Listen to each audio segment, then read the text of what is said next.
What's up, cats? How y'all doing? Sorry I'm a little late. Just getting some stuff done. Had to get a haircut this morning.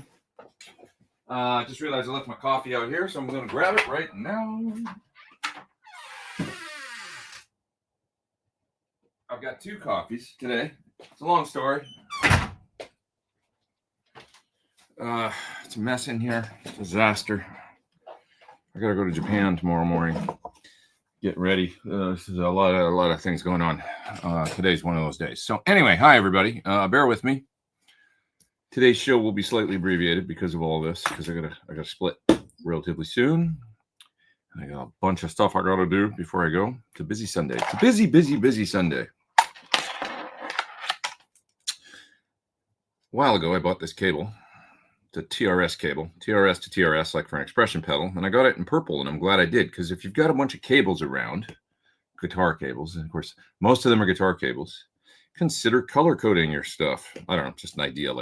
So in other words, you need some expression pedal cables. Get them in purple. You'll always know that one in your drawer is an expression pedal cable when it's purple, and everything else is black. You know, when you're looking for the, TRS. Stereo cable, whatever you want to call it. Let's talk about that. First of all, look at that thing. Long story behind this guitar, but this is a Suhr Aura. Oh my God, look at the top on that thing. That's what you call a dark cherry, ladies and gentlemen. Whoa, wow. This is going to Japan. Crazy, right?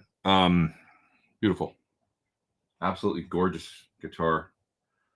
Folks at Suhr are crazy. They're crazy.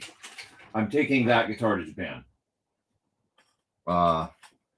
Along with that HSS right there. That's going to go with me.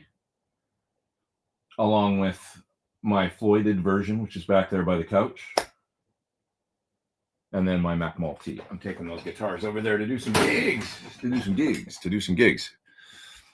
some PT100s I'm going to be using over there, courtesy of some help from my friends from Okada, Japanese distributor for Suhr, and a couple cabs. But for the first day or so that I'm there, I'm not going to have them. So I came up with a plan. This is just something I wanted to tell you about. Just a little idea. Where I've taken a pedalboard, 4-cable method, 2 amps, 2 cabs, just like I was using all year, Stats Via and Classic Rock Show and stuff like that. But I not having the amp there for the first couple of days. I was like, what can I do for rehearsals? So I came up with a plan, because my heads are MIDI, PT100 head. You can switch it via MIDI. Got a pedalboard here on the floor, my VP4 pedalboard. I showed you that last week. I'll show you it again because I made a couple changes. God, this is cables everywhere because it's insane. I've been doing plugging things in, doing different stuff, but I can at least show you what the board looks like here real quick for context, and then I'm going to tell you about what I'm doing. Why when the phone, don't you hate when you do the phone and then it configures the photo to be sideways or whatever? It doesn't do it right.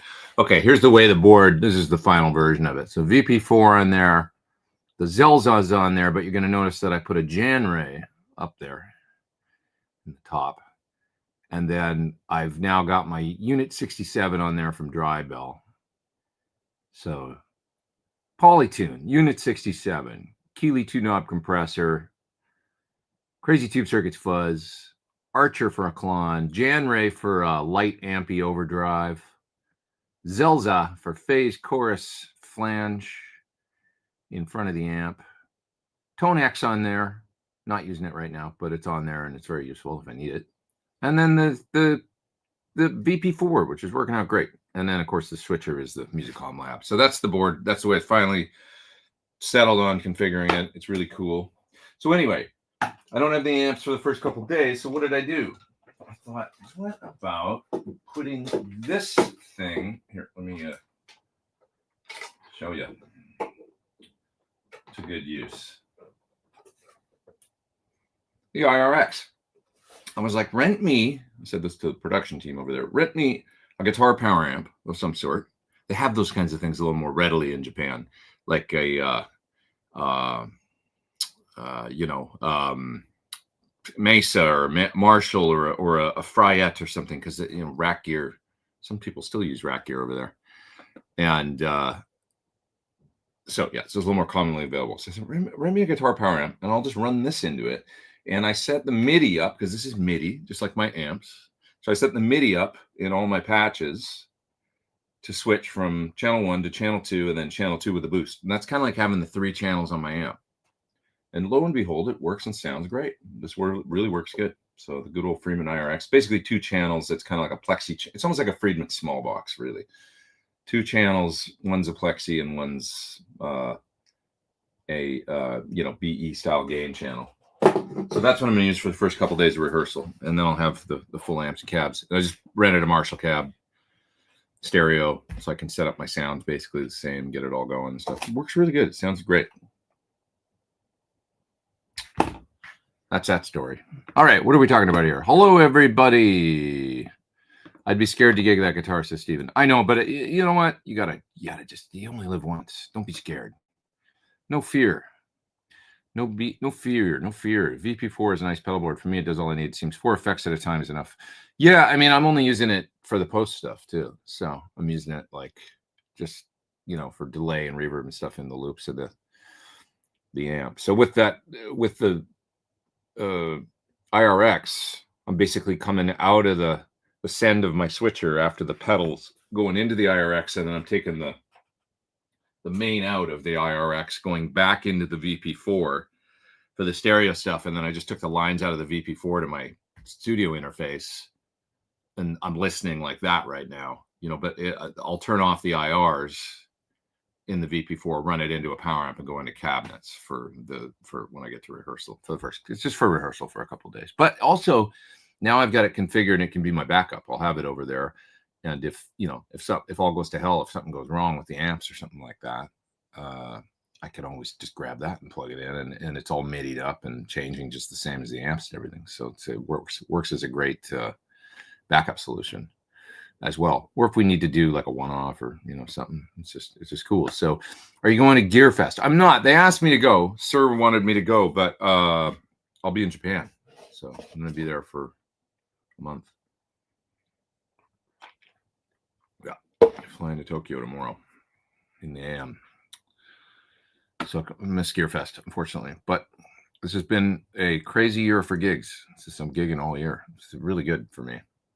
The work is there.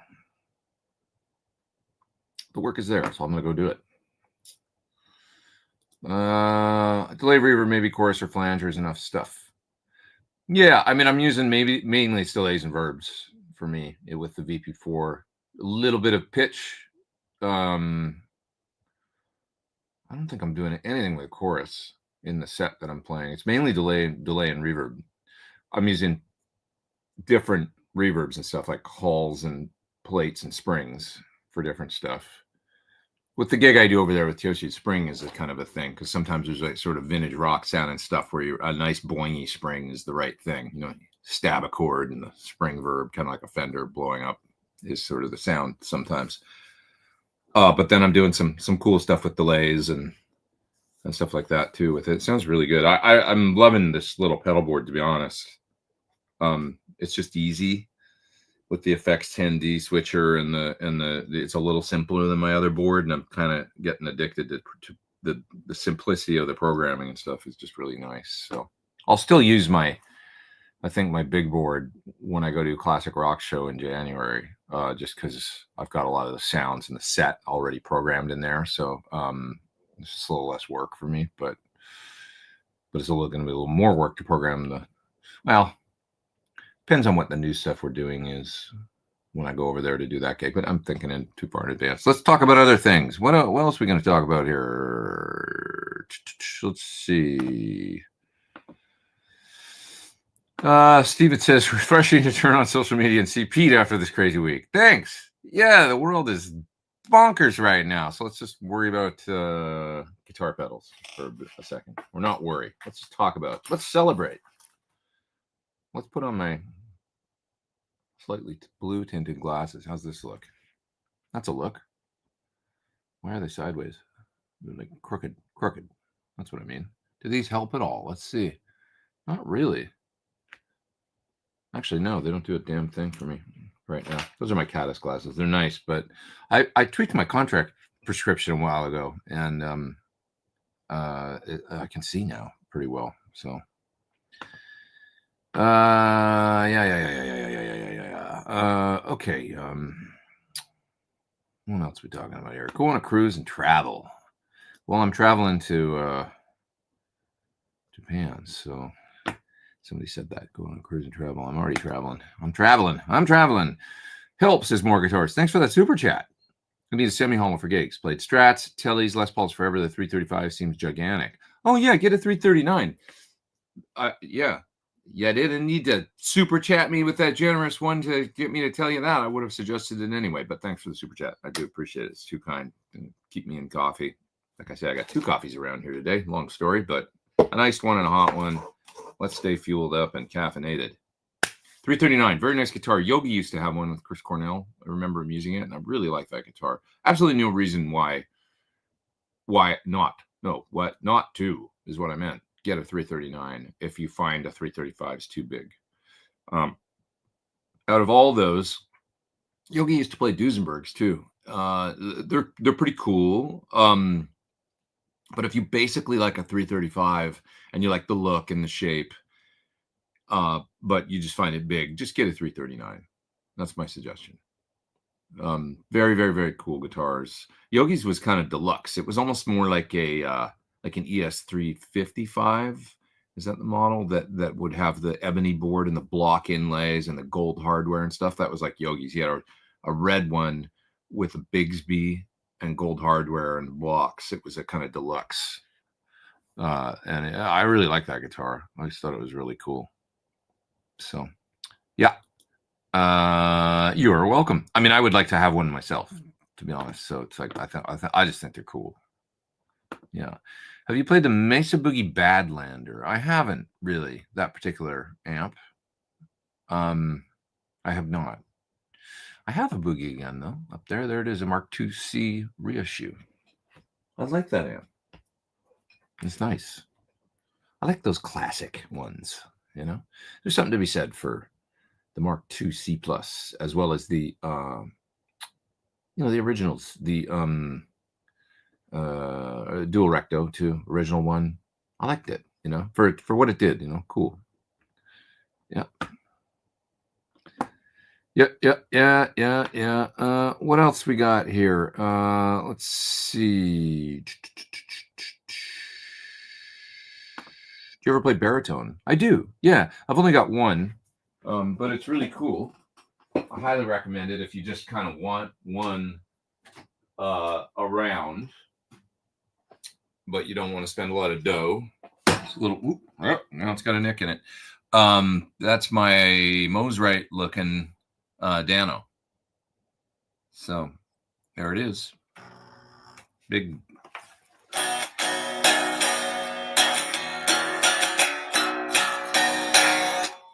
Yeah. Got to change strings on it. I'll tell you the truth, I've never changed the strings. They've been on there for years. But I have a set. I finally got a set to replace those ones. But that's a cool inexpensive Barry. I really like the Fender Bass VI too. Not technically a baritone, I guess. It's because it's more like a 6-string bass, really, but similar, I guess. I really like those, like the John Lennon in the Get Back movie, version. Those are terrific. Or I guess, wasn't it on Back in the Saddle again too? That is the coolest riff. Isn't that how it goes? That's so cool. Oh, the other guitar that we have around too that I kind of share with my buddy Dave Friedman is a Jackson Barry. That is a signature model of a guy whose name I can't remember right now, but anyway, it's cool. And it's a little more metal, that guitar. It's a little more like if you want the sound of a 7-string, but you don't want to deal with a 7-string. And it's a guitar that we kind of share, me and Dave, like in case I need, because he kind of wanted one around his shop for for, when he needs to kind of get that sound when he's tuning in an amp for somebody that's, a little bit more of a low tune player, plays 7 or something, or plays Barry. And I was like, well, I could use a more metal sounding one than the Dano for like when I want to do heavy stuff. But then I also got a Suhr 7-string. So yeah, that was after, because I need it for the Steve Vai material in that band I play in. How would you suggest running my stereo pedals? Just two separate amps, or is there a stereo amp you could recommend? Well, there's a number of different ways to do it. The classic way, like old school, was just like Boss C1 or whatever, splitting out into 2 amps. That works fine. And if you're running clean amps, Fendery cleans, or even AC30s or something, and you don't set them anywhere past, crunch or edge of breakup, you can run a bunch of pedals in front, and then at the end of your pedal chain, you can go to, like, say, a stereo chorus and stereo delay or something like that, and split out to the 2 amps. You're always going to have to break the ground going to the amp B, because otherwise you're going to get a ground loop running to 2, but that's easy to do in different ways. So that's kind of the traditional, simplest way. But the way that I do stereo is 4-cable method with 2 amps. I guess it's technically 5-cable method at that point. Is that right? Because you need, well, anyway, you know what I'm talking about, where you take the effect send of a head, effect loop send, go into a stereo unit of some sort, so mono in from the effect send of an amp. Left and right output of that effect unit are going to go back to the return of the first amp and the effect return of a second amp. So that's how I do it, using the loops of 2 amps. And then my delay and reverb stuff are post distortion, post preamp. Yeah. Yeah. They have to reissue that Fender 6. Oh, they have. You can get that. Fender, what do they call it? The Bass 6 or something, I think. I think that's what it's called. You can even get a like a Squire version. Fender Bass 6, or Bass VI in Roman numerals, 6. So there's a Ventera version of it. Ventera 2, Bass 6, 6-string bass guitar. That's $1,400 at Guitar Center. They make a classic vibe version. So is that Squire, I think. It looks like it's like Chicago Music Exchange has one for $524. Looks pretty cool. So the Ventera version, well, I'm actually seeing some used ones online. Venteras for around $1,200. And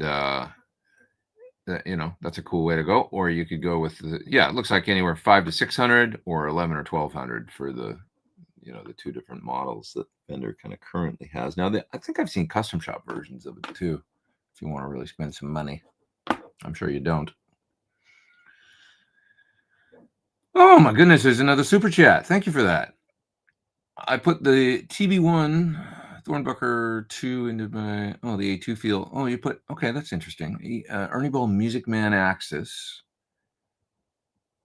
Not stoked with high gain, any similar voice with less upper mids emphasis. Thornbucker 1 and 2 into my Ernie Ball Music Man Axis. Love the A2 feel, extra clarity and hair of the bridge pickup. Not stoked with the high gain, any similar voice or pickups with less upper mids.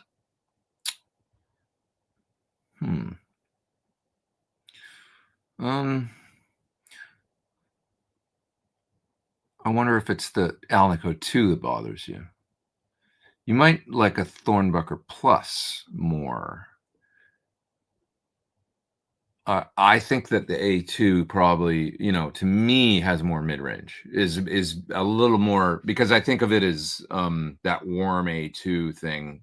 It's kind of mid-range centric is what I think. But less upper mids. It's a hard thing for me to recommend. It's like you might just not like, there's a possibility you don't like the wind, like the asymmetrical thing, which gives a little bit, possibly you could hear it as a little more honk in a certain frequency or something like that. I never think of it that way. I think of it as more open, like clarity, but maybe it's just emphasizing a certain thing that in that guitar just isn't right for you. Yeah, that's a tough one. Maybe you'd do better with a Thornbucker Plus than the A2 version, which to me has that warm, could translate as mid. I'm only guessing though. To me, if I want a broader sound that doesn't have the upper mids and is more broad and just kind of like, that's a ceramic pickup actually to me. But that could be way off from what you want, You might just like the sound of the original DiMarzio, that was in there, the kind of the, sort of like a tone zone or whatever is pretty close to that, I think, in the bridge. So, but yeah, wish I could be more help. It's a tough one. It's a tough one, to just kind of off the top of my head. Milt, thanks for your super chat, and thank you again for the super chat. And I hope you find the right there. Sorry, what was your name? You're our Jubilee. Yeah, thank you for that super chat. I don't know. I have no desire, to be honest, in that particular guitar, in the Axis or Ernie Ball. Like I've got one, you can see the corner of mine poking out up there. I still consider Simon's guitar. I have no desire to ever change anything on that guitar. I mean, they're kind of a thing. So I like leaving them as is, so to speak. But yeah, all right. Thank you there, Milt, again for the super chat. Appreciate that. Appreciate it. You hate the DiMarzios I really like them. Well, geez, I don't know. I mean, I don't know what you might like, to be honest. I might try the Thornbucker Plus if I was you. Because it's a similar wind, it's just a different magnet that to me might shift the mids in a way that you find pleasing, So it's also like a slightly less, like lower wind, but not because of the Alnico 4, the magnet's more powerful. I think you'd find it's about the same, if not, yeah, just a similar gain. Yeah. Thornbucker Plus, best hotter but perfectly sweet humbucker out there. Top 5 of the million I've tried. Thanks, More Guitars. Yeah, I mean, I think it's a really good pickup too. I love it in my various axes. Really, really, really good. So, yeah, I find that the Thornbucker 2 is just a little, I guess, what could be qualified or quantified as darker. But it's just to me a little. The A2 magnet just always gives a little spongier bottom end and a little like that real rounded top end. But it's still got clarity and stuff because of the wind and it's not like a super hot pickup. So, yeah.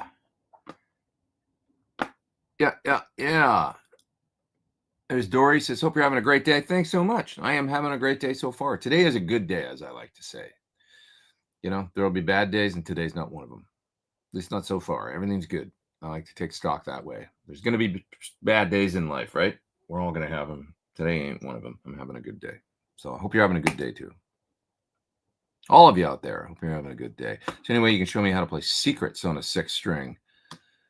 I'd have to go over it again, but like I don't remember. It's in the 5th position.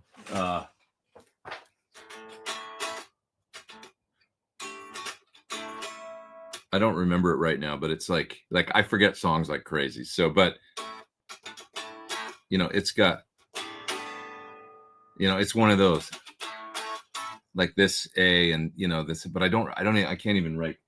I'm probably missing something. I could play it at one point, but no, it starts in D, doesn't it? Yeah, that's what it is. It's not A. It's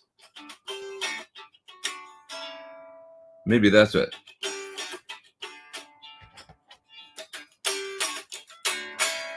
Something like that, right? Isn't it?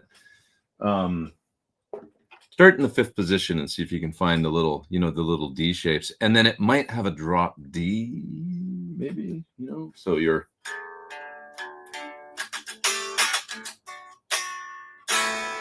or is that the right chord though? I feel like the 3rd's not in there. I can't remember the riff right now. Now you got me thinking about it. One sec. Let me take a quick listen. So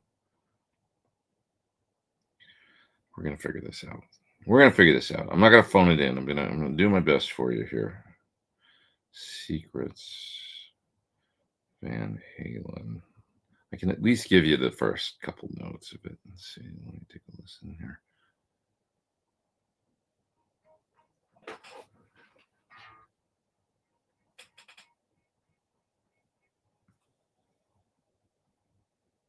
Oh, the second chord. Here,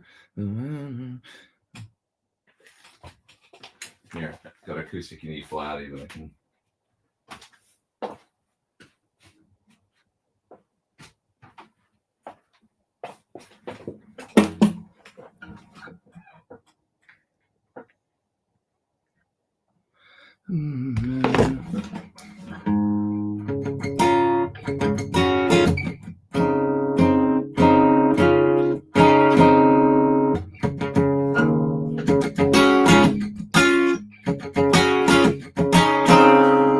Those are the beginning. So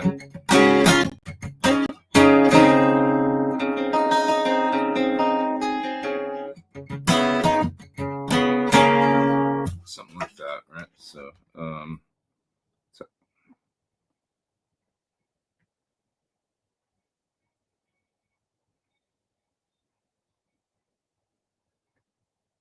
dun, dun, dun.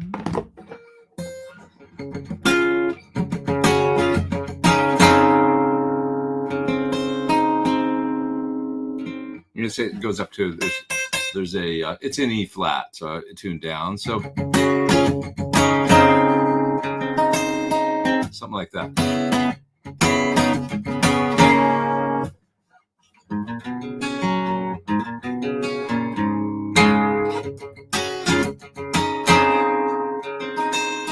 Something like that. That's as close as I'm going to get right now. Ah! Good taps. But start there. Tune to E flat. And then it's those little broken little dyad shapes and using the open. You don't need you really need a 12 string to get the vibe, but yeah. Technically, Pete is indeed phoning it in. Yeah. I played it on. I actually did a version of it. I don't know if I did it exactly right, but I did it in the. If you want to see me play it, I'm playing it in the MXR chorus video, so you can see me do it there. And probably garner what I'm doing with my fingers and stuff because I went and learned it for that. It's the only time I've ever learned the song, and that was about 8 years ago or something. So it's been a minute since I. Yeah. Okay, what else we got here? Let's see. I'm getting excited for my MacBook and Volt interface I'll have in about a week. Awesome. Need to get a cheap, good AKG headphones. But I love those Yamaha HS7. Is that monitors? Yamaha monitors. What do I have for an interface? I have Apollo, the last gen X8P, and then I have the gen before that 8P as well that I use together. I really only need one interface, but I have the other one, and it's hooked up because I can, with the Apollos and the UA plugins, at least the way now a lot of them are going native and stuff, but the way they used to work, the plugins ran off the DSP in the interface. And so when you run two interfaces together, it kind of networks the DSP and allows you to run more plugins. Yeah, so I have an X8P and an X8 sitting right here. Yes, I do. How did you like the Oasis concert? Oh my God, that's right. It's hard to believe it. Feels like time is passing in a weird way where that feels like a long time ago, like I would guess 2 weeks ago, but you're right, it was last week. It was amazing. to be honest. It was incredible, man. The energy, they were great.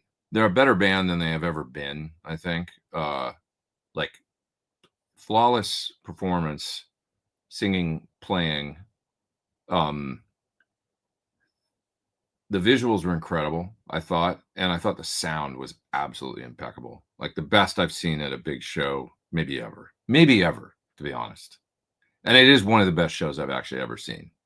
It was from top to bottom, just so much fun, and you know, everybody singing, a great vibe, like just incredible. And I thought it was a brilliant show. It was a perfect show, really. You know, there's no. They played beautifully. The guitar sounds were like exceptional. Just to talk about guitar for a second, like really, really good. So I know they're done with their U.S. tour, but there's people that watch here from all over the place. So if you're gonna, I think they're going to Australia and different places. You should just go, you know, because it's, yeah, it was really good. Really enjoyed it. Milt says, I feel better on knowing I'm not the only guitarist who forgets. I forget songs like crazy. I mean, I'm learning songs that I haven't played in 8 years right now to go back to Japan. And it's, so a lot of those will come back pretty quick, you know, but at first it's like, yeah, I don't know, like, how did I do that? You know, and these are songs I played a lot, like the harmonies and solos and things. And then it starts to come back under the fingers. And you're like, oh yeah, there it is. You know, again, I remember now. It was funny. Like I learned a melody that starts off one song yesterday. And I learned it. I'm like, how did I play this? I'm like, I can't really remember. And I learned it in 12th position and on the third and second strings kind of. And then yesterday I was reviewing and went over the song and I just started playing it. And when that part came up, my hands went straight to 8th or 9th position and started playing the part on the first and second string because I'd done it like that years ago. So it was just so funny. I'd learned a part years ago, played it a certain way, come back to relearn it all these years later. I'm like, how's it go again? Oh, it must be up here. Oh, okay. And then I learned it up there. And then I hit the song the next day and my fingers just automatically went to the way that I used to do it 8 years ago. And I played the part and I was like, oh shit, that's so weird. It's in there, you know? And it was just hearing it enough and the melodies to come back and stuff. And it's like, oh yeah, I can do it here easier. Right. There it is. You know, and it just, the mind works in funny ways, you know. I find that so interesting. Like it's in there. You just have to reignite that little neural pathway or whatever, and then it fires and your hand goes to the place. Like a computer finding a file. It's so strange, you know? So strange. So strange. You used to use the ISO closet when recording guitar cabinets. No, I don't. You know, even when I built, I made a video on building this box that went in a closet that actually worked, but quite quickly after making that video years ago, I tore that box out of there, and then I just used to put the cabinet in the same place in that closet, but I just surrounded it with soft stuff, with absorption, you know, panels and heavy blankets and things. And I liked that better because of the lack of hard surfaces. It was almost as quiet. You know, it wasn't quite as quiet as when it was in a sealed box, but the tone was better. It didn't have this honky mids thing that or buildup of mids that you can get when you close things in. Now I have a cabinet in the other room that I'll show you this product because I use and I do recommend it. It's not something I bought this. It's not something they gave me or something, and I'll show you what it is. Clear Sonic amp shield. It's a Clear Sonic product, and what's it called? It's not just an amp shield from Clear Sonic, but it's amp pack is what it's called. So okay, here you've got an amplifier surrounded by Plexi. You can see the Plexi panels in front of the amplifier. So it's like that, except they give you these, you know, live, you would just use it like that so that you're not completely closing in the amp. But then if you can see this picture, that's the bottom, you can see there's like these gray panels installed on the inside, right? Those are these baffles that you can put on the Plexi on the inside. And that's what I have. So it's like these absorption kind of like sound panels that go on the inside of the Plexi that goes around. So it's called an amp pack, AMP PAC from Clear Sonic. and it's really nice for recording amps when you don't want to do a total ISO cabinet thing, but you want to kind of cut down a volume significantly. So they call it amp pack, and the baffles they call Suhr baffles. So I found that when I got that, I could take an amp like my Badger 30, which was a 30-watt tube amp, and I clearly remember listening to it and playing it in the room. And then I got the panels that I'd just gotten them. I surrounded it and put the thing on the top, and then played at the same volume. And I realized I could talk with the amp at the full 30 watts, like making power, and I could basically. I was able to talk in the room to someone else without. It was that much quieter. Where it was like before, it had been like 30-watt amps, pretty loud, like playing like 10 feet away. When it's cranked up, put the baffle around it, and now it was like half volume, so it's pretty nice. So that's what I use in my other room. I've got a room that's it's like I use it as it's a storage really for pedals and stuff like that. And I've got some amps and shelves and things like that in there, but I've also got my cabinet in there mic'd up and stuff. And it doesn't have a great door on it, that room. It's not like sealed like my doors here with proper neoprene all the way around and stuff like that. It's just a door, but with the amp pack surrounding the amp and that door closed and a carpeted floor in there, it's quiet enough that it's fine. I don't bother anybody else around here. So yeah, at least I don't think I do. Yeah.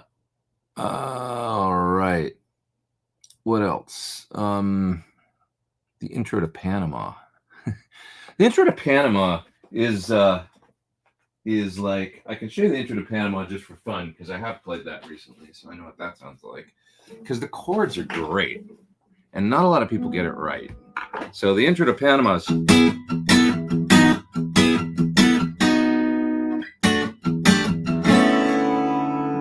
that chord great?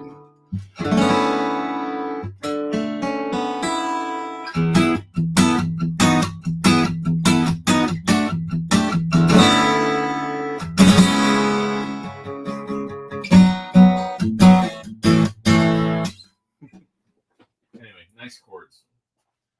Nice chords within a rock,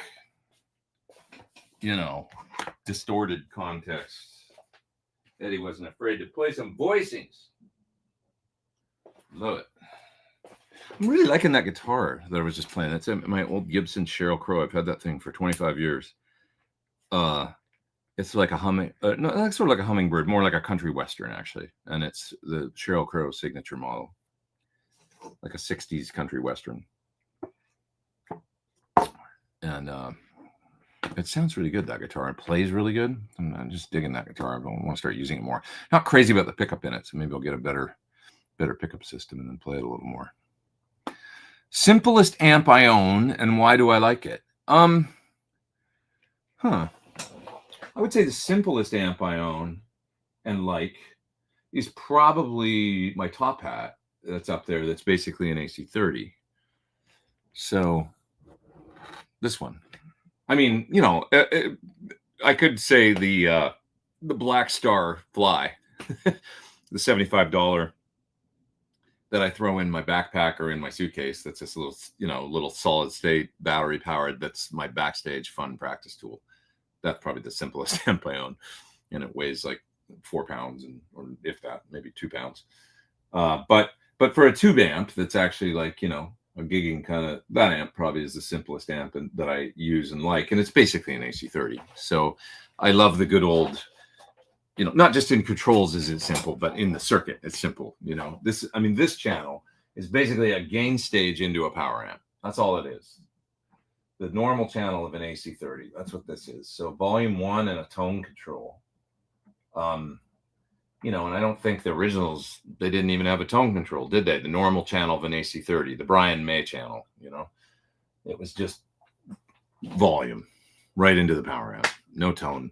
And it was this neutral kind of woolly, not great sounding sound, but hit it with a range master and the C's part and the sky opens up, and it was an amazing sound. That's Brian May's whole thing. If you've ever seen the signature Brian May amplifier, It's kind of the coolest thing ever. It's one knob, you know, it's a whole red panel on the top with a volume knob, and that's it. Yeah, so cool. But the top hat version has a tone knob on it, just a simple tone control. And also, I had mine modified. Friedman put this in it so that I can actually defeat this. So if I want to go, you know, I can't remember which is which, but in one position, when you pull it out, the tone, or either that, or when you push it in, the tone knob gets defeated, and it's exactly like an AC30 normal channel then. But with it in, it becomes a little more, you know, you can make it bright and clean and sparkly and stuff like that, and it's real cool. And then this side is, of course, the classic top boost channel. There's a master volume that I don't use. I just leave it on 10 all the time because it, to me, I sort of a master, at least the traditional master on an AC30 is a little bit blasphemous. As part of the sound is you just got to turn it up. You can put a post phase inverter master on one and that works better, but this is just a traditional kind of master. It's like a, you know, just post EQ or whatever master, I think. But so basically you got a volume control, a treble control. This amp has mids. An original AC30 doesn't, but it's just a mid, you know, it had fixed mid range, I guess, but it has a mid on here that I just leave on 10 because I think that's the closest to being sort of out of the circuit. Bass and cut. That's it. It's like an original AC30. Very simple amp that sounds great. Simple circuit. Legendary tone. Rolling all over cables here on my floor. Not good. Yeah, and why do I like it? I just love the tone of an old the AC30 sound. To me is the Vox sound is just, I don't know, just it's legendary. It sounds so good. So yeah. All right, moving to a different part of the comments here. If I put pickup covers on my Gibson Explorer, will it change the tone? It depends on the material. Gold is the biggest offender. It will make it darker if you use gold. Paleo bread from Creation. Haven't eaten today, sorry. Chrome covers to a lesser degree. Might not even notice, but you might. And nickel. Nickel is the most transparent. Like real nickel, pure nickel covers will barely affect the sound of a pickup. So if you just want to go for the covered look, but you don't want a difference in sound, yeah, go nickel. Greetings from Argentina, starring in a video with Halen Panama. She's the French artist that I played with. 2013 tour. Really enjoyed that tour. She's great. She's a legend. Good times. Maybe I'll play with her again someday. Hope so. Every live Eddie playing Secret, including Us Festival at 1983, is all blurred. Well, yeah, you can see me play it in that video. I think I do a pretty good version of it in the video for the MXR chorus. Yeah. If you want to, yeah. If you want to hear. It's pretty confused. I was talking about the monitors. What do you have? So I'm using a Barefoot Footprint 3-way near fields. Absolutely love them. Moved to them a year and a half ago, something like that. And they've been just friggin' great. They sound so good. So going with the Volt 1 interface, Atom monitors. Misspoke when I said Apollo. Yeah, so Atoms are great. You know, Atoms I enjoy. I still have a pair of Atoms at home, the little TR5s or something they're called. They're like $350 or $399 a piece. Great sounding monitor. Near field. Just stick with that stuff for now. You're good. You don't need nothing else, man. Yeah. Okay. When I learn a song, I usually find mistakes better the second time around. Like, you mean like when you learn it the second time, you're like, oh, maybe it goes like this. I agree with that. I do that often. It's many times I find because we're learning songs and we got to get it done. And so you're a little, maybe not rushed, but it's like, you know, the first time you learn a song, I'm generally learning them for a set that I got to play live and I'm crunching and I got to get a lot of done. So I do it. Maybe I revisit the song later and go, oh, wait a second. I think this part actually goes like this. When you've got a little more time for reflection and you can just kind of hone in on the 10% that you maybe weren't quite nailing. I do find that as well. Yeah. I can learn a song, go gig it, and the next day forgotten it. Yeah, 100%. Like I just thought right now of what's the song? Dancing Days by Zeppelin. At one point I learned that for a show, and I remember it's in an alternate tuning, and I learned it. I have no idea what the tuning even is right now. Like I learned it. I remember going to play it, did it that night at the gig. I learned it earlier in the day that afternoon. I'm like, oh, I see how it is. Got it under my hands. Probably couldn't play it a week later. Just, it's like goes in the memory bank for a minute and then you delete the RAM when you turn the computer off. And that's it, you know. I'm totally like that. There's some things I'll always remember, you know, certain riffs and stuff, but there's a lot that I do forget. I got to revisit all the time. I can't remember things. I've got friends that are like photographic memory. They just remember everything they've ever played. It's crazy to me. It's a skill that I just don't have. Love the vibe on your channel. Thanks. Thank you. Do you have any thoughts on Marshall's 1974X combo? I like those. I think, yeah, lower gain, no effects, the vintage vibe. Yeah, for sure. I sort of prefer the head version a little more, which is kind of the, what did they call it? The 2061X, I think. I remembered that. I don't know how, but 2061X is the Marshall, you know, the head with the volume and tone and 2 inputs or whatever, kind of 20-watt little guy. And oh, there's a reminder. Options. Remind me again in an hour. Yeah, once again, remind me. But yeah, I like the head version and a closed back cabinet with it. But I mean, it's cool. The 74X is really cool.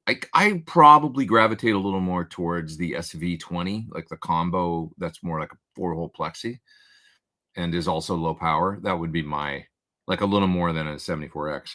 But the 74X is a little bit more sort of a truly vintage amp that they actually made. They didn't really do a 20-watt full Plexi, but who cares? It all sounds like Marshall. Yeah.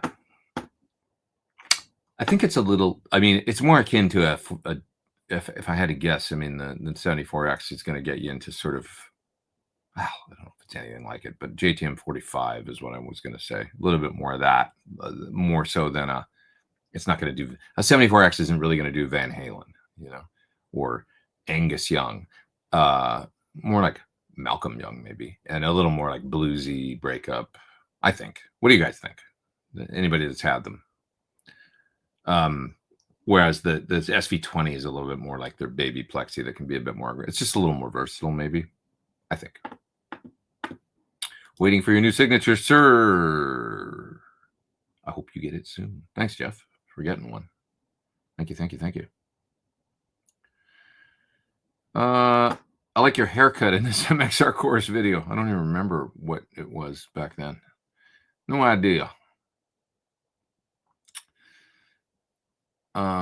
Thanks for the info on the amp pack. Yeah, check it out. It's good. They're great if you've got like a home studio and you don't want to build an ISO closet, but you just want to kind of rough something in, and then you can take it with you when you move somewhere else, or you could use it. You could even use the Plexi panels live, you know, if you want to, you know, take an amp out and gig it, like a la Joe Bonamassa, put the Plexi in front of your amp. We also use them with Classic Rock Show, by the way. The clear sonic panels, and I quite like it. I've gotten really used to it.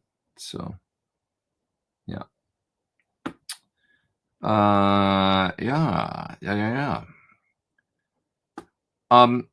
Peter asked me if the Suhr Aura is mine or still on loan. So okay, well, the story of this Aura, I borrowed one that's currently in England right now, for 4 years now. That was a prototype for the originals that were built, and that, you know, I started playing it with Classic Rock Show a few years ago, and a great guitar, and it's over in England. This guitar, the story with it is that it was kind of deemed a second, believe it or not. Look at the top. There's an imperfection that you won't find, and they were like, oh, it's got a flaw on the top, so we're not going to sell it. So it ended up hanging on the wall for years, and John and one of the other guys, Chris, there said, we're going to finish this guitar for you. and we're gonna get it to you because of some other work that I'd done for them and stuff like that. And so they lent me the other one in the meantime, and this has been hanging on the wall as an unfinished second that never got finished for about 4 or 5 years. And so I was going to Japan, and I pleaded with John. I'm like, can you, with any way, I'd love to take it and use it as my main sort of, I need a double humbucker, like a single cut for the gig. And they did it, and there it is. It's Jesus, it's beautiful. Oh God, it's so beautiful. It sounds amazing. It feels exactly, to be honest, I mean, there's a couple differences, but essentially it feels exactly like the one I've been playing for 4 years over in the UK. They're very, very consistent, those guys. Yeah. Do I play acoustic guitar a lot? I really don't play acoustic guitar that much, to be honest. I gotta hit that super chat up there. Sorry, one sec, I'll get that. I don't, but when the gig calls for it, I do. And I did it a little bit in Satch Vi, and I like acoustics. I don't sit around jam on it. I'm generally on electric it's my main bag, as you would expect from a guy that grew up listening to Van Halen and stuff. I dabble in acoustic. That's what I say. Thinking you get a Princeton Reverb Tone Master. Princeton Tone Master. That's probably a cool amp. The little modeler. Like, I didn't even know they made a Princeton version of it. I knew they made a deluxe and super, but if they make a Princeton, that's cool. I mean, a little, just a one sound kind of pedal platform. Definitely. I like Princeton's. So have a good journey. Get yourself some sushi, says Simon. Simon, thank you, my friend. You're good enough to send me that big super chat. You're too kind. I'll see you in England in January. Cambridge, I assume. See you there. Let's do it. Let's classic rock it. I love visiting Cambridge. Playing the Corn Exchange. Great venue. I've been using the stem splitter. Thanks again, Simon. Been using the stem splitter in Logic and then recording myself playing guitar. And then I realized how bad I am. Hey, it's great practice. Recording yourself, listening back.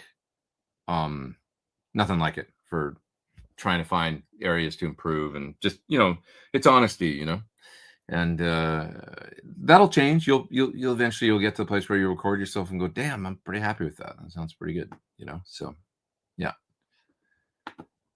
Have I ever seen a UFO? I don't think so. I don't think I have. Nope. I cannot learn one song in years of playing. Something's wrong with my brain. Well, there's things wrong with my brain in other ways. So we've all got those little defects. Yeah. Okay. Are you going to Japan to play with the same artist you played with before? So I am. Yeah, I'm going to play with Yoshi Nagabuchi. And we've got a couple gigs in Osaka coming up, and Nagoya, and Kagoshima, and Yokohama, Tokyo area. So super fun. Love it over there. Can't wait. 20-watt lead and bass model. Simple circuit again is really cool. Thinking of building that. Yeah, that's kind of the 2061, right? Yeah.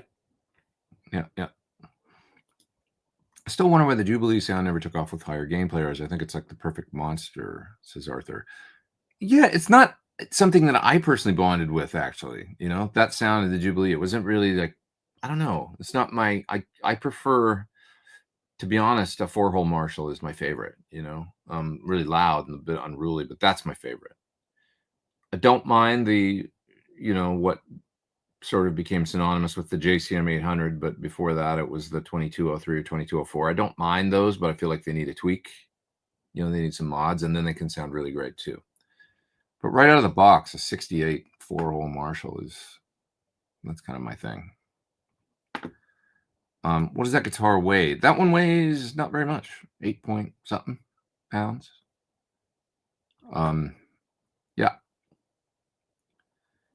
Yeah. Love the Jimi Hendrix sketch behind you. Jimmy, if you're ever wondering, like, am I doing the right thing? You just look back and ask Jimmy, is this cool?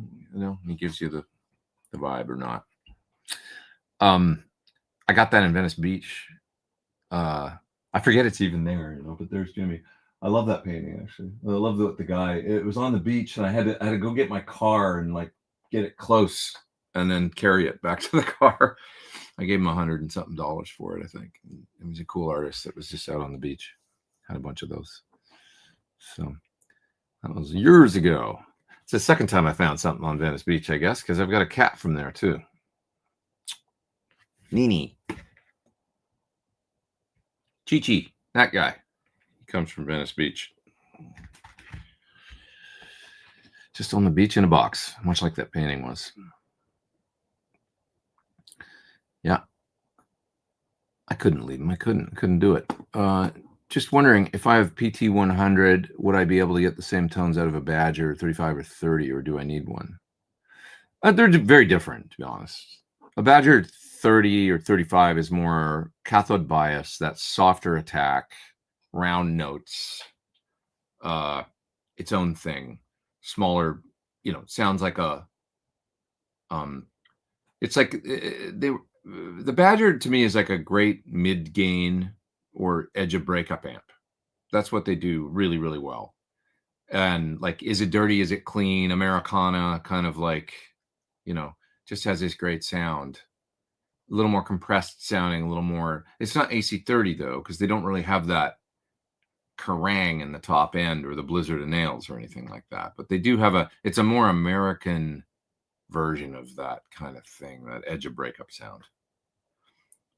Not it's its own thing, kind of, So that's what was meant to what it was meant to do. Just kind of like almost like John's version of what he thought that like Americana, nice amp for a Nashville player or something sort of sound. I don't know, but it's not a Fender. What size spec fret wires on there? I believe they're what they call a heavy, which is sort of like it's not a 6105 or a 6150, but something like that. Like it's not as tall as a 6100 and not as wide, and it's a little more like a normal sort of Gibson fret wire or whatever that's on there. That's what I went with, and 12-inch radius, or sorry, 10-inch radius. So it's kind of vintagey a little bit, like a little more like what you'd probably get on an R9 Les Paul or something is what's on there. Yeah. And they're nickel frets too, not stainless.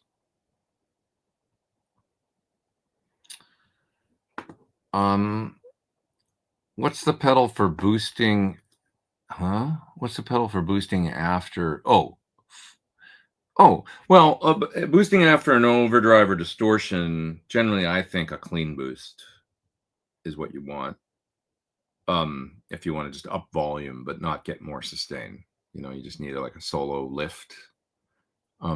There's even a couple pedals out there that actually have a loop in them that do both, like where you could hit the front of an overdrive pedal to goose it for more gain, but then afterwards there's like and I don't know what pedal that is, but I remember seeing one that's got like, it's basically like a 1-button dual boost that allows you to insert an overdrive in the middle. That'll give you more volume, but also more kick into the front end, a little more sustain. So you do the research, figure out. Can you talk about traveling with guitars on airplanes? Do you check them under the plane? I generally these days check them. I put them in the hold in a great case. Get something from SKB or Gator that's a molded, they make a great, let me show you this Gator that I have here that I think is really quite good. It's nothing exciting, but I'm going to get it and show it to you.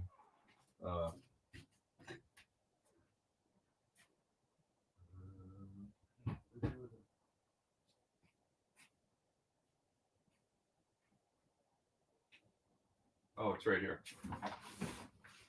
So this is a case that I got recently because I needed one more case for a case that's spread out all over the world right now. So I got this case from Gator. So this is a standard kind of, this is nothing fancy. It's very light, but you know what? It's a great case for something like my Suhr HSS or HH or, yeah. I would fly a guitar on this and feel just fine about it, for the most part. Now, my favorite cases are the SKB or Gator. SKB's version is called the I series, and Gator has their own, I don't know, it's a little heavier duty than this. But this is a really, really good guitar case, I think. You know, tough, molded. That version of it, especially for a bolt-on neck, you know, guitar, this is just fine, you know. So, and they're not that expensive. So that's from Gator. Really like that case. And if you got something like that and you just put it under the plane, at least for a bolt-on neck guitar, you're going to be just fine. For something like a Gibson, anything with a mahogany neck, you might want to go a little more like the I series. You know, they ain't cheap. They're $300, $350, but you know, when your guitar is thousands, it's worth it. So, yeah, I don't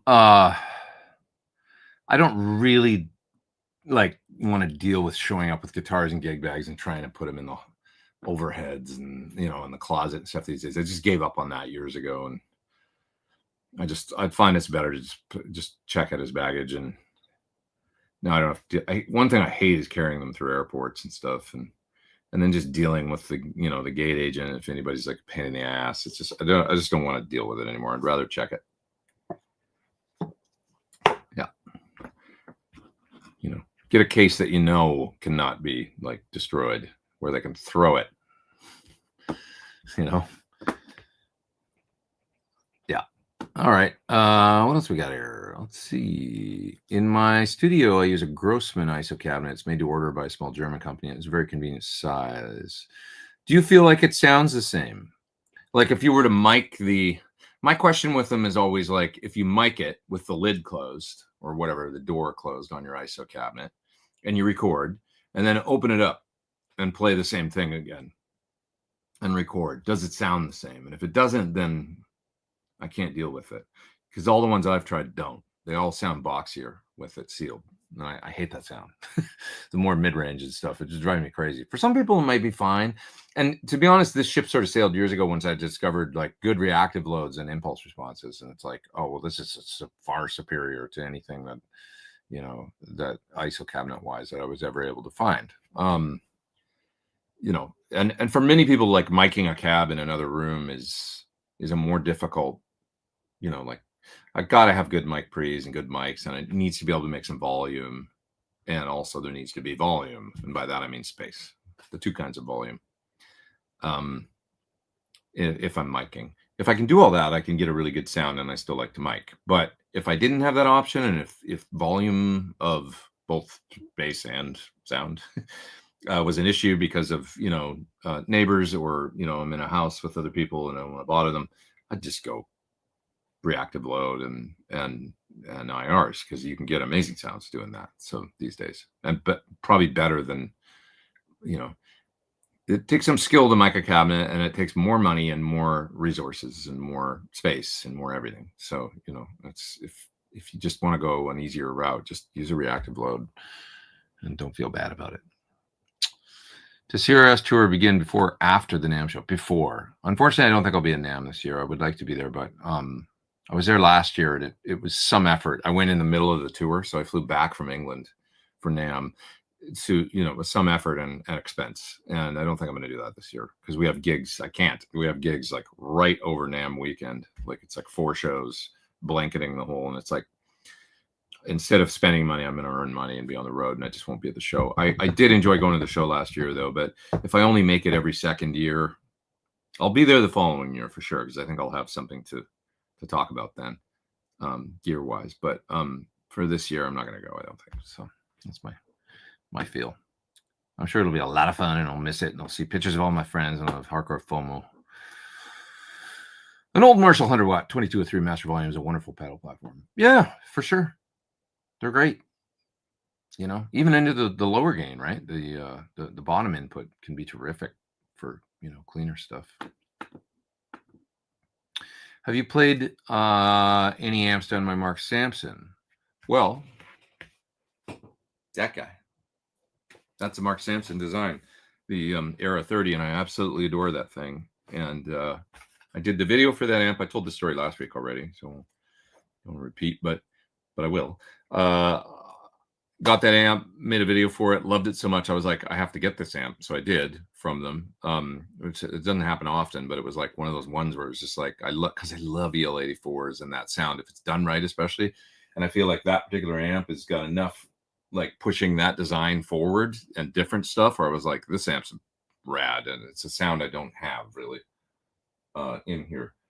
And then Mark passed away, just like right after the NAMM show. I met him at the show, and 2 or 3 weeks later, he passed away. It was really nice to get to meet him and tell him how much I liked the new amp and how happy I was that he, designed that for them, and that, I wished him lots of success.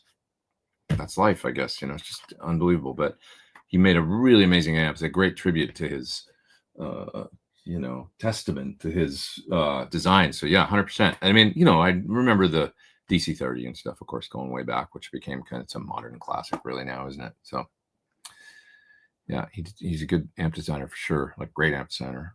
Yeah. Yeah. All right. Can you talk about traveling with guitar? Oh, I already did that. Traveling with guitars on airplanes. Let's move down a little bit further.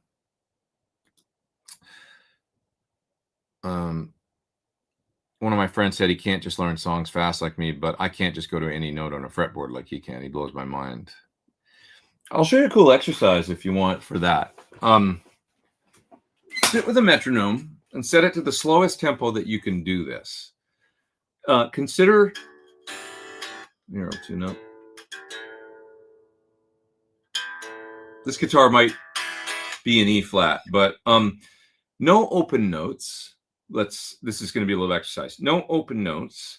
And so in between the 1st fret and the 12th fret, you can't use any open strings. Play an E on every string. So of course on the 6th string, it's going to be the 12th fret. On the 5th string, it's going to be the 7th fret.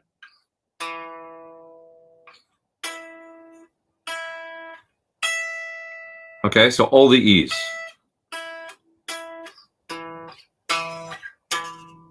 Okay, do that with every note and set a metronome and try and do it in time, right?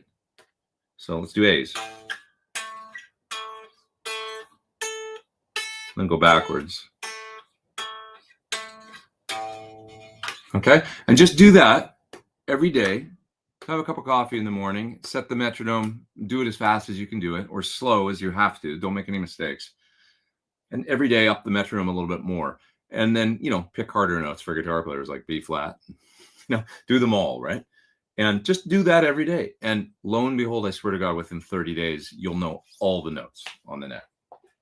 I guarantee it. Talk to me again in a few weeks. You will have learned the pitches, at least all over the neck. It's a simple exercise that years ago somebody showed me, or maybe I learned it out of a magazine or something, guitar player or something. And it really, really works. So that's take that to the most important thing I can show you today on the show. And you'll know the names of the notes everywhere. I guarantee it. You'll do. Oh, there it is. Because at first you're gonna if you don't know them and you never learn them, you're gonna flounder a little bit. Especially on Fs and B flats and things like that aren't the the dot positions of like the real obvious stuff. But it really works and relatively quickly. So yeah. Oh, that's a great description. I love Jimmy's singing voice. He sounds like a friend. He does, doesn't he? He had a great, his way of speaking too, and everything was really, it's like calming or something, I like that. He sounds like a friend. That's a nice way to put it. Yeah. Yeah. I think he was quite a, not the most confident singer. That's what I heard, that he was kind of like shy or slightly just not confident about his voice. And everybody else hears it and goes, what are you talking about? His voice is amazing, right? But I think he had to be kind of not goated, but convinced to sing a little bit. And I love his singing voice, and I thought it was great, man. Yeah. All right. Love my SKB flight cases, says Arthur. Yeah, I've never had an issue with one. They've always been great for me. The I series I've had for about 25 14 in Japan. I bought my oldest one that I still use it all the time, and it's a fantastic case. Never had a problem with it. It's kind of a universal fit Fender style case, so it'll fit a Strat or Tele or whatever.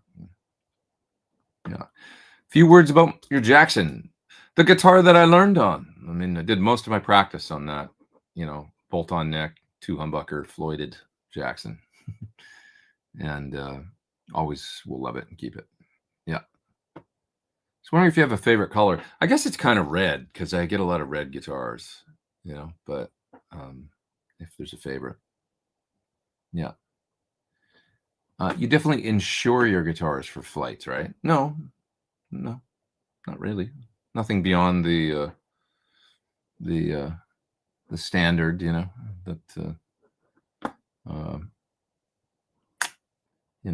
these days, if United Rex guitars and all that, United breaks guitars. I do have a YouTube channel, I don't even think that guy had a very big YouTube channel at the time. And, he caused their stock to fall $25 million, something like that. And that's when they decided they would replace his guitar. So that's when I don't pull the old do you know who I am? Except if I absolutely have to, which would be with a sorry, we're not liable for your loss kind of situation with an airline. I would say you should think twice about that, because I'm going to make a video and I'm going to make that a special project. And I would have a lot of fun making that video, and they would be sorry. And I'm sure you all would be supportive of my endeavor. Yeah. Oh boy.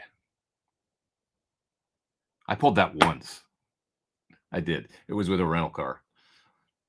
And I had I don't use Twitter anymore for obvious reasons, but back when I did, I had not a huge Twitter account, but I think I had at the most I had 10,000 followers on Twitter or something. Not a really big account, but 10,000 followers is enough to get someone's attention. And when you reserve a car and it's snowing outside and you reserve it at Enterprise Rent-A-Car and you've made the reservation weeks in advance and the car is supposedly on hold and you go down to pick up your car and then they're very defiant about how they don't care that you have a reservation and that, sorry, we just don't have any cars and that's the way it is. If you pull I have a Twitter account with 10,000 followers. What's your name again? Let me take your photo. I got in a rental car that day. Pretty quick. Only took another few minutes after that, and I drove away. It was it works out. Only in emergencies. Never otherwise. But there's occasions where it works. What mic do you most often pair with a 57? These days, it's called a Soyuz 1973. That's my favorite right now. It's a condenser mic that sounds great on its own. You could just use it. It's a large diaphragm condenser, probably not that different than a U87 or something like that, at least design, and I just love the sound of it. If you want to know why I got it and why I started using it and why I was so impressed with it, watch the video that I did in conjunction with Sweetwater on guitar miking. So you can just look up Sweetwater Pete Thorn guitar miking cabinets and you'll find that video. It'll pop right up. And you can hear a shootout that we did while I was there with clean sounds and dirty sounds. All the mics positioned in the exact same place on a Marshall cabinet, and listen to all the sounds. And when you get to the Soyuz, you'll hear why we were all impressed. I always remember Ryan, the talented engineer that works out there at Sweetwater. His comment was, after we heard the Soyuz, he turned around and looked at me. He goes, "Well, I hate to pick a favorite." And I was like, "I know. It just sounds good, doesn't it?" And we all everybody in the room heard it. 15 minutes later, I was in the store at Sweetwater buying one because I was like, I have to own this mic. It's fantastic. And it's not crazy money. It's not cheap, but it was $750 or something, which for a large diaphragm condenser that will cover a lot of ground. I mean, you can do vocals with it or use it on, a nice room mic for drums or on acoustic guitar, or probably use it on like you would a FET 47 outside a kick. all that good stuff. It really sounds great. I like ribbons too. The VR1 is a nice sort of lower priced one from SE. A Royer 122, probably my favorite, that I've heard. Great sounding, clear, open top end. That the 121 just kind of doesn't have. A 121 is great too, but it's a little on the darker side, and I find it. Yeah, I just like the 122 better with the built-in preamp. The gain and clarity you get, it's significant with the 122 over the 121. Do you still use that robotic mic placement device? I do. Yeah. So I've got a because I've got I use it on sorry, I should mention I'm not using the 57 right now either on my cabinet in the other room. I've got the new Suhr microphone, which is kind of, they're touting as their new sort of dynamic, like a better than a 57 sort of thing. It's called I'm gonna find the name of it right now because I forget. It's called the Nexodyne 5. So if you look at the Nexodyne 5 online, you'll see why it's the shape of it. It's a little weird on the Dynamount. So I can only go from the center of the speaker to one side, and I can't go to the other side because of the way that the cable plugs into the microphone and the way that the mic mount is and stuff. But I can still go back and forth, in and out, from the center all the way out to one side, and I can also pivot the microphone, rotate it if I want. So I just can't go to the other side. That's not a big deal, though. I can get a whole range of colors and tones out of my mic placement arm, which is a Dynamount. It's called. It's from Dynamount, and that thing is once you get one, it's like, oh, how did I ever do without this? Because you can so change your sound by moving a dynamic mic like that. In and out and back and forth and rotating. It's like you can get all the colors. But anyway, so I'm combining a 1973 from Soyuz with an Nexodyne 5. I've got a split pretty soon, you guys. I know this isn't a super long one, but I'll go an hour and 20. So I'll go another 5 minutes or so here. And then I got to go just because I got to, it's a big day. I got to go over some songs and stuff and get ready because tomorrow morning I'm out of here. So I'm gonna get out of here and go home and pack and move some cats around and do a bunch of stuff. So yeah, I'm gonna close her down in a few minutes here. But this has been a fun one, and I wish I could go longer. Sounds like a Steve Morse exercise, the note thing. Yeah, it might have been a Steve Morse exercise because I was into that. But that's from Joe Satriani. Finding could have been from Joe back in the day that I learned it. I don't remember how I figured that out. Or learned it, but might have been Joe, that a cool exercise. So, but give it a try, and you'll definitely learn it's so simple, right? Jose says, fantastic exercise. It really is. I mean, I did it, and within like a couple of weeks, I was like, holy shit, I've learned all the notes on the neck. That was always an issue for me, like remembering, and then it's just like the sheer act of just going to every F on every string over the span of a couple weeks every day, boom, there's the notes. You just remember them. So, yeah. Broxall says, I honestly think you should do lesson videos. I'm sure many more want to learn from you. Maybe I should, maybe I should do like some just my top hits of like little things like that little thing I just showed. Because it's funny. I don't consider myself I think I'm a good teacher, but I don't possess the knowledge that somebody like a Josh Smith or something has of the fingerboard and of harmony, and I'm a little bit more of a street player and stuff, and a feel guy. But I guess I have a few things that I've learned over the years where I could do my greatest hits that I've learned of, here's a bunch of valuable stuff that I know in a guitar lesson or whatever. Yeah. Not a big fan of exercises, but the note on every string thing is amazing. Yeah, it's just a simple thing you can do. You literally, it's a warm up that you can 10 minutes in the morning or something. Like I say, while you're having a coffee, do that, and it's just boom, there it is. The notes just get in there, and yeah. And it's like, even if you're playing, how sometimes there's a chord progression where one chord is out of the key, but the other three aren't, where you're soloing over something, and one chord there's a passing. Yeah, do you know what I mean? I'll give you an example of like if you're playing a blues and it's a pretty out of tune, but you know what I mean? And, you know, it's almost like that harmonic minor sound on the, only on the 5 chord. So what I'm saying is it's a minor 1, minor 2, dominant 5. When it's one of those. So when you hit, every time you hit the 5 chord, it's a little out of the key, right? Because you've got, you know, you've got that A flat, right? If I'm in A right now, but the guitar's 2.5 steps. Sorry about that. But, you know, so for certain things like that, oh, I need to remember on there, you know, wherever I am on the neck, on the 5 chord, when it rolls around, A flat, not G, right? And so that little exercise, you know, finding all the A flats on the neck everywhere, it pays off then when you're like, even if you're just doing simple stuff like that, where you're like, okay, I need to really think about whenever that rolls around, here comes that chord again. Where's the A flat? Oh, I'm up here. It's right there or whatever, right? And you can just go to it without thinking about it, right? And you're just trying to play blues in A on the 5 chord, right? So that you can target the chord tone. That's when you'll notice that it pays off, you know, when you're trying to play through changes and stuff. And then you're like, even just that simple, like, you know, one note out of the key and you're like, the little, I just need to, you know, that's what I find. I mean, it's just a simple little thing where learning the names of the notes on the neck really pays off. Like, even if you're just kind of a basic rock or blues player. Yeah. I'm going to grab these super chats and then I got to split soon. Thanks for playing the status quo riff on my birthday last week. It made my day. Oh, hey, happy birthday. Hope you had a great one, or, you know, belated.